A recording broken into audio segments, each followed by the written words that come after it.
Hello and welcome to a Cardinal Cast. I thought I'd take a few minutes to share our plan for remote learning. We've had a lot of students and parents. Well, and 2 days ago we had a lot of teachers asking that same question. So I wanted to just see if I could record a video that we could share through social media. So at least you could hear the guidelines that we've kind of lined out, but we do know that this is all subject to change. So that's what this video is going to be for. Thanks for tuning in. I hope it helps. I'm going to switch screens for you here. I wanted to start with something that I kind of posted last night, and I know there's some similar themes going around as well. I think it's important to remind you where we were a week ago for Chadron Public Schools. On a Tuesday, 2 Tuesdays ago, we were dismissing students for spring break. This whole COVID thing, we just had someone tested in the community, which turned out to be negative, but that's what started the discussions. Those discussions led to more discussions on Wednesday. Long story short, after several meetings, all of a sudden they're restricting visitors at the state basketball tournament. They're canceling sport events, not only in the state, but nationally. By Saturday and Sunday, all kinds of national events were being canceled. And so we met as an admin team on Sunday, developed a plan with the support of all of the ESU superintendents in our panhandle, and it was going to be with travel restrictions. And we went home at about 5:30, and we had a plan, and we were good to go for school on Monday. And then we get home 2 hours later, everything's canceled. And so I've just kind of been logging some notes about just how crazy this was. So when it was canceled, we were told, well, we don't want staff to come into the building. We wanted to do kind of for safety. We wanted to check everyone's come back from spring break. Teachers weren't, available that week before. So we had Panhandle Public Health step in, help us with some clearance and some guidelines. Long story short, it was Wednesday of the next week before teachers actually came into the building. And the question is, well, how are we going to do this thing called remote learning? So I just think it's amazing what teachers and educators, and this goes for across the country, but I'm telling you, the teachers, the timeline we had them on this last week has just been ridiculously short for them to completely put together new teaching strategies, new assessments, using technologies they've never used. And here's our proposal that we've come up with. This is subject to change. There's a whole lot of things that could change this. One is we haven't presented this to the school board. They're going to meet for us here in just a couple evenings for review and hopefully acceptance of this. So I'm going to show you the guidelines that I sent out to teachers. I was literally working, I think I presented this yesterday morning to teachers via email and changed it and added it through the night last night. And I'm going to share it for our public here now. To answer a few questions, and I'll post this document on the blog so you can take the time to read it, but with this video you can pause any time to read some of this as well. But every senior still has the opportunity to graduate on time, just as they did before the school closure. That's a given. We know that's nobody's going to get hurt on credits because of this. However, students, when I had a Zoom meeting with all the seniors a couple of days ago, and some of them asked the question about, well, what if we were in an elective class and we don't need it for graduation? Can we just not do the remote learning? And I thought about it, and I have reasons why I would recommend they stay in it, especially for a week or two. We don't, at this time, I don't know if students are going to be back in the building in a couple of weeks. I doubt it, but I don't know that. And within 2 weeks, that would give them time to see what mastery learning looks like, what those expectations are. They can still show the full progress on their college transcripts, but just to give us some time to see what other state and official announcements will come out. So, but the bottom line is I think they can choose to not participate, and that's because our Department of Education relaxed some of the state laws with instructional hours. Of course, the state testing is another one that they've relaxed, and we've canceled that for this spring. So I think that'll be the case, and I'll make sure that it's not just a student asking for it. You can see up here, I'm going to make sure that we have parent approval if students choose not to. As an example, if you choose not to participate in the rest of the semester, which is just this fourth quarter, then that means you don't get any credits, obviously, for the fourth quarter. We would give you for the half credit that you accomplished during third quarter. that's all you'd see on your transcript. So it's a good question, and parents, that's something for you to think about as well. Anyways, mastery learning. So that's the concept we're moving to. In a nutshell, mastery learning is we want them to identify those important, those state standards that they haven't taught yet this semester, different topics and different subjects, and they're going to identify this mastery level of performance, like what do I have to do on this project or assignment to meet mastery, that it's good enough, that it's accepted, that I'll be on grade level for next year in this topic on this standard. And so that's what teachers were working on this week. I know they're working on it still. They'll work on it through the weekend. They're trying to identify those standards, and they're coming up with the assignments and the projects as we speak. With mastery learning, you're checking for mastery. So you either met mastery or you did not meet mastery. And so that changes our grades a little bit. So I don't think we're going to see percentage grades at all for fourth quarter. For high school, that's not a big deal. Those are grade reports. We work for transcripts, which are about credits. So that's kind of what mastery is in a nutshell. Now, we had to identify classes that we were going to offer. We prioritized our English, math, science, and we got most of our social studies, and we might have all of them that were previously in progress before this closure that happened at the end of third quarter for us. So we've identified those. Our goal is to make sure that students are still working towards grade level, that they're ready at grade level next year, that we can still have everything aligned to state assessments and ACTs, even though they're not this spring, that they'll be ready for those next year at those appropriate levels. So our goal is for students to continue their academic progress and be prepared for successes at the next grade level for their courses next fall. For some of our seniors, of course, that might mean college as well. Now, the hard part was we had to identify the courses, which actually wasn't hard to identify them, but we had to have discussions on what courses just would not appropriately be offered through online learning. And so we did have to come up with a list, and here's a list you're going to see of the classes that, and you'll see some highlights in there. Those are my notes of no final decisions on some of those. Like one is world geography. We can offer it. I don't know if it's the priority whether we will yet or not. I'll make that decision early next week. But classes like, it makes sense, I think, woods, drafting, construction, those project-based classes, we just can't offer them to a quality level of instruction that we would have got if in person. We do have some plans for some of the vocal and instrumental classes where we can provide some individual lessons, but it's not going to make for their classes to continue in the same way. We will be offering a PE, but we're going to kind of thin down the number of offerings. We have some seniors that need a PE credit that they were working on already this semester, and they have to get that other half credit. Plus, I think it's just a healthy thing to offer, and so and I don't know how that'll be graded. Again, there's no the grading and participating in this is going to change. We're looking at participation and mastery, which changes the focus just a little bit.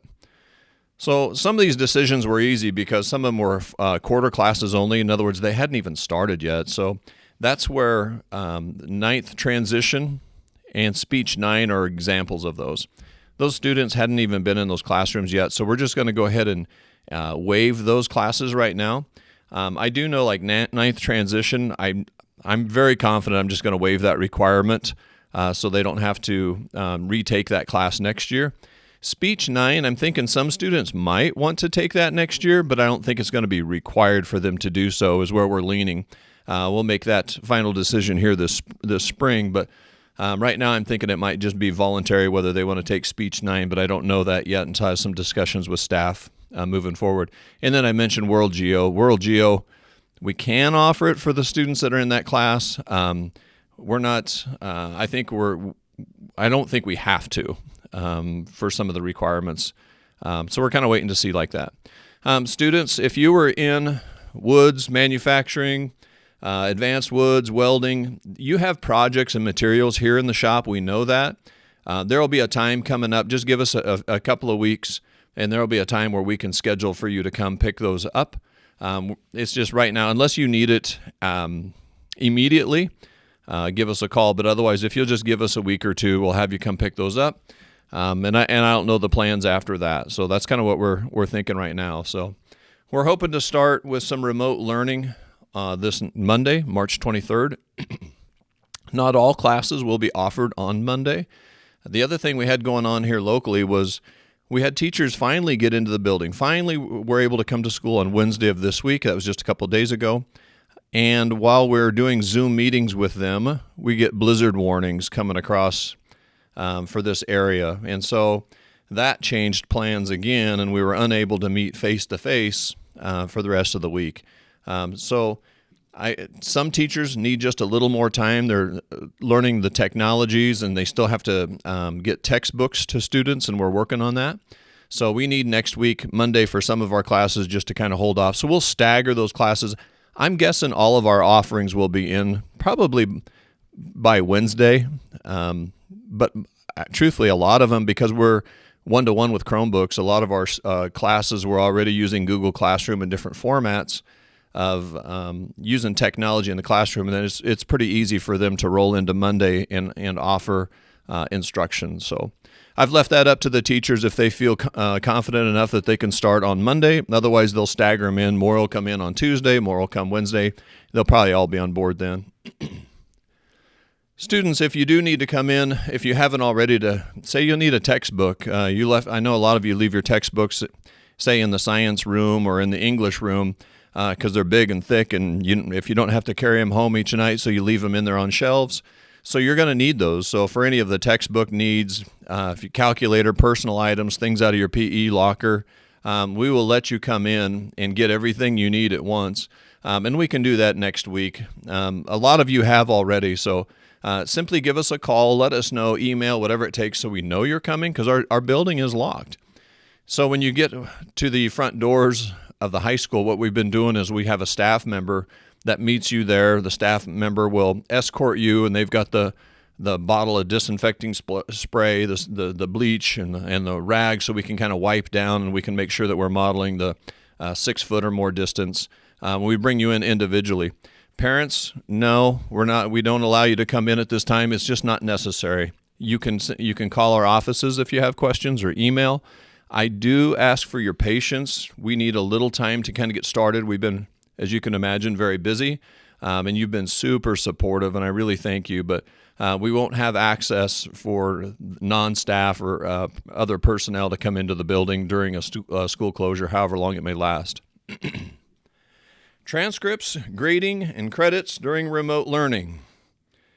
Well, one thing about high school, we're different than K through 8 because grades, not that grades aren't important, but the percentage grade doesn't matter for us. It's just whether they pass or not anyway. So in high school, it's about credits and obtaining credits on a transcript. It's really not, it has nothing to do with, getting a diploma doesn't have any dependence on a percentage grade of a semester or a quarter. So anyways, the semester courses, if you were in a semester course up until the end of third quarter, and it's no longer being offered, we're just going to give you the full semester credit. And we'll base that, as far, again, we don't have to go in on a transcript and put in whatever your percentage grade was. But for you, your GPA will remain the same as it was based on the third quarter, the end of the third quarter. So you'll get full credit for the semester if we're no longer offering the class that you were in that should have been meeting. For the other classes, once a student has met mastery in those remaining standards that teachers are identifying now, they will receive their full credit for the semester. So what I think it's going to look like, and I don't know this for sure, but I think on a report card, you're going to see the third quarter, that percentage grade is still there. But for the fourth quarter, I don't think you'll see a percentage grade. I think you'll just say, you'll just have a statement in there whether they met or not met the remaining standards and expectations for the rest of the class. Students can earn half or full credit for their courses depending on their ability to complete mastery. The end of our school year is going to be May 22nd. That's our goal. Hopefully we don't get a lot of changes with state guidance or health officials so we can continue to roll with remote learning. I've got some examples down here of, and again, this will be posted on the blog, but say a student A here, they had a 94% during their third quarter of their semester class. So in the fourth quarter, they just need to continue on and complete the work to the level of mastery so that they can show they have met the needs of fourth quarter. Then they'll get the full awarded credit. They'll pick up the remaining half credit from fourth quarter, so that's how they'll end up getting this one full credit. Student B, here's an example where a student maybe passed, I just put in there with a D for third quarter, but then they didn't follow through, because we can't be over their shoulder now that they're doing remote learning, and they didn't complete the work. They didn't do it to the expectations of mastery, and so it was a not met on their report card. We will give them the credit, the half credit that they earned third quarter, but we're not going to give them additional credits when they didn't meet the mastery for the fourth quarter. Student C, this was a really interesting point that was brought up by one of the teachers. Says, sometimes students fail the third quarter by a little bit, but then they do so good on the fourth quarter that they end up getting the full credit. And so we want to allow that opportunity for students. How we're going to do that, I don't know. But so in this example, the student gets a 67% for us. That 70% is passing for the third quarter. And then they do a good job. They meet all of our expectations. We're going to get together, teacher and myself, and we'll have a visit about, was it good enough work, those kind of things, so that we can give opportunities to go ahead and get that full credit. So just do a nice job with your remote learning, students. In fact, I really think that some of our students are going to thrive in what's going to be presented to them, because it's not going to be the same curriculum. It's not going to be as much homework, worksheets, those kind of things. It's going to be more project assignments. There will probably be there might be daily practice still. But how it's being assessed is differently, and you can work at your own pace, at your own time during the day. So I really think some students are going to thrive this next quarter. Completion of the classes. This is where it's just going to be different. And what I'm leaning to, or what I'm going to try to explain, is students are going to complete their classes at all different dates this spring. There's going to be some courses where students can work ahead, and maybe they're done mid-April, late April, 1st of May. We want them done by May 22nd is our goal. But they could be in the same class. Sally and Tom are in the same English class. Sally finishes and is done in April 20th, and Tom takes another week. That's going to happen, and we're okay with that. What that depends on, though, is the teachers developing curriculum and having the project and assignments listed to finish out. And I'm telling you, teachers are working really hard just to get brand new assignments and projects for next week. I'm quite sure that they don't have all of the assignments and projects for the remainder of the semester yet. So give the teachers some time. It's going to take us 2 or 3 weeks. We're going to make sure we provide teachers with support and time to continue to develop curriculum. They still have to practice this new instruction mode as well. And again, they're using technologies they've never used to deliver content. So we'll begin Monday. A lot of what you're going to see next week is just enrichment activities and review. And then we're going to, figure out how to get progressing and moving through the new material. So I think probably by mid-April, teachers probably will have most of the projects posted where students can really start working ahead. So that's what teachers are working on right now. Just be patient with us as we're building that, as they're building that.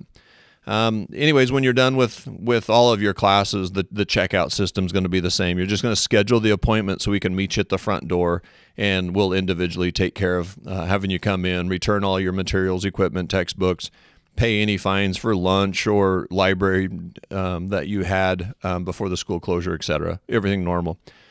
Graduation, I don't know what to tell you other than it's still on the table. It's still listed as May 9th at 1 p.m. I think you understand. We simply have to wait. We have some ideas on how we can do some other things, but if we're allowed to group smaller than 10, that's really going to change the look of a ceremony. Hopefully, across this nation and in our communities, we really abide to these travel restrictions, these self-quarantines, the social and physical distancing that we're doing, so that come this time, maybe it'll be lifted and we can have our ceremony, whether it's in the gym, outside, in open space. We'll figure it out when we get there. I'm just not ready for that yet. So the schedule that I provided for teachers is going to look completely different as well. They're going to teach anytime throughout the day. They might even be responding to emails in the evenings. I don't know. But students, you can do your work anytime, 24 hours, 7 days a week that you want to do those activities that are posted for you to work on. What we want to provide is an opportunity for teachers to communicate with their classes in live formats. And one of those is going to be using Zoom. Zoom Communications is a technology that was built. I've participated in a lot of Zoom meetings in the past, but I've never hosted one until the last week. And this is how we've been conducting our staff meetings. This is also how I conducted a senior class meeting earlier this week. Zoom, the biggest thing about Zoom is it was built for high quality video, even over poor internet connections. I think their servers might get overloaded with everyone teaching off of their format, and not that everyone will, but we'll see how it works. But so far, we've been very pleased. I'm providing a schedule of when teachers can do live broadcasts. So, in other words, I don't want a student, let's say a student is in biology and algebra 2, and both of those teachers are trying to do a live Zoom meeting with those two classes. And so what this is a schedule saying, if there are if there are any live broadcasts, we don't want to step on each other. So the block 1 office hours when they can do their Zoom meetings is going to be at 9. Block 2 will be at 10:15. You'll notice we built in time in the morning from 8 to 9 where teachers can Zoom with each other. Our ESU 13 has been very supportive, and they're going to be providing some Zoom virtual office times as well, where maybe just math teachers are getting on, sharing instructional ideas. Maybe it's just the science teachers, etc. So we'll have, and this is also where our high school staff meetings will take place. We do those via Zoom as well already now. All right. So, anyways, heads up. Let's say you're in a math class. In the math class, it doesn't mean they're going to do a Zoom every day at, say, during block 2. They might only have the Zoom, the live broadcast. Maybe it's once a week. Maybe it's 2 or 3 times a week. So that's all up to the teachers on how they utilize that. Most of the learning will be through Google Classroom and Google Drive, like our students are familiar. Student progress reporting. I think Infinite Campus, I'm not sure what this is going to look like on that end for teachers for parents to be able to look and see where the student is at. Seriously, it's just hasn't been a priority for us to get to yet because we haven't had assignments and we're still building, making curriculum changes and building projects and assignments. So I'm just saying that I encourage parents and students just to email with their teacher anytime you have questions or you want to see a progress report until we get to that, which probably within the next week or so we'll start working on figuring out how Infinite Campus looks and how we can record that. Real quickly, office hours. I'm not fully staffed at the high school. We don't have everyone in here. We normally do. Roughly, we'll have the office covered 8 to 4. You might have to use emails if you're not getting us to answer the phone. Some of you have already found that out. It's just it's hard for us to man the phones at this time. So again, a lot of this is subject to change. There's a few things I think could create the changes. I want to put a plug in real quick for all of the different Reminds accounts of the different schools. Every school principal has their own Remind account. It is such an easy thing for parents. And truthfully, I have a lot of community members that are on my account. You text to the number 81010, and then you go down here and you find the code. If you want on Mr. Mack's for the high school announcements, you type that verbatim in the message and you hit send, and it'll let you know whether you did it right. If you want to be on the intermediate one, just in the message, it's the same number up here, 81010. You simply type in the @ symbol, CIS Parents, and you can get on anyone's Remind account there as well. Let me find you again. There you are. So hopefully this kind of helps unveil a little bit what we think it's going to look like. And I'm telling you, this is so rough. I was working on it late last night, finalizing some of this, so I hope it addresses some of your questions, gives you an idea where we're going to start. My assumption is students will probably need to be coming to the building sometime starting Monday, scheduling appointments to get some textbooks if they don't have those already. So that's where we're at. Thank you for your patience. Thank a teacher for what they're doing right now. This is really unprecedented. We're really proud of them. With that, stay inside, or practice social distancing, wash your hands, follow all those as well. Take a look at at my blog site, chadronpublicschools.org, and click over on my blog site for some information and videos as well. So thanks for your time. Remote learning begins next week. Wish us luck.